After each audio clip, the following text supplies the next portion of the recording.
Bourita, le Maroc dispose d'un cadre de coopération entre diplomatie officielle et parallèle.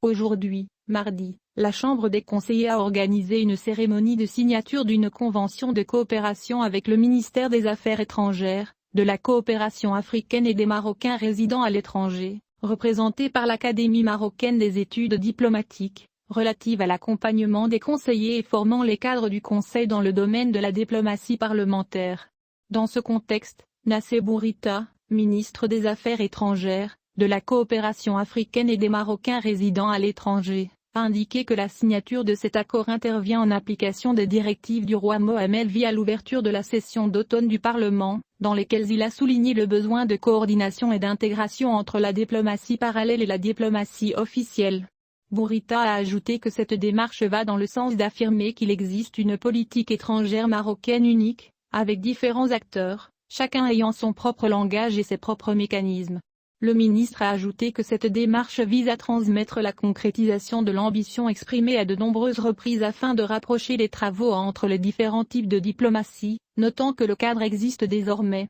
et après 6 mois nous allons mener un processus d'évaluation des résultats de ce travail, et nous examinerons ce qui peut être examiné. Pour sa part, Alnam Mayara, président de la deuxième chambre, a déclaré dans une déclaration à Express que la signature de cet accord intervient dans une nouvelle phase de coopération et de concertation continue, qui peut renforcer la performance diplomatique nationale et renforcer la position du Maroc sur le continent et à l'international, soulignant que les institutions doivent avoir des compétences capables de faire face aux défis et aux changements régionaux auxquels le monde assiste, en particulier pendant l'ère post-corona, avec des mécanismes diplomatiques sophistiqués. Le président de la Chambre des conseillers a ajouté que cette initiative s'inscrivait dans la volonté des deux parties de mettre en place un cadre institutionnel de coopération constructive et intégré conforme aux hautes directives du roi Mohamed V, qui encadre le cadre national, officiel et parallèle travail diplomatique, et ses principales priorités, afin de défendre les intérêts supérieurs du pays et de défendre ses causes justes et légitimes,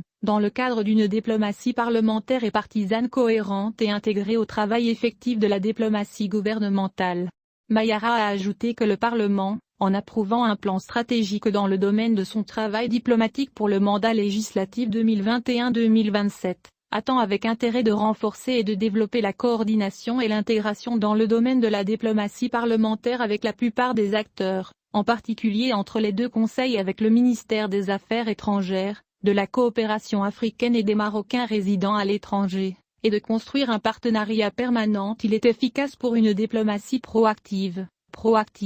professionnelle et efficace qui est à la hauteur des défis posés, d'autant plus que la situation mondiale actuelle se caractérise par des changements profonds et des transformations majeures au niveau régional et international. Cet accord est lié au développement et au renforcement des capacités des consultants dans le domaine de la diplomatie et des relations internationales, et à leur fournir des analyses stratégiques et politiques et les outils conceptuels nécessaires afin d'absorber et de s'adapter efficacement à un environnement international complexe, et de s'engager efficacement et sérieusement afin de défendre les constantes et les intérêts supérieurs du royaume, en tirant parti de ce qui est disponible à l'Académie marocaine des études. La diplomatie dispose d'expertise et de compétences dans divers domaines du travail diplomatique. L'Académie contribuera également, dans le cadre de cet accord, à la formation continue et spécialisée des cadres administratifs, notamment à la pratique de la diplomatie parlementaire, qui les qualifie pour acquérir expérience, spécialisation et efficacité dans le domaine diplomatique afin d'accompagner les travaux des parlementaires et leur contribution à la diplomatie parallèle.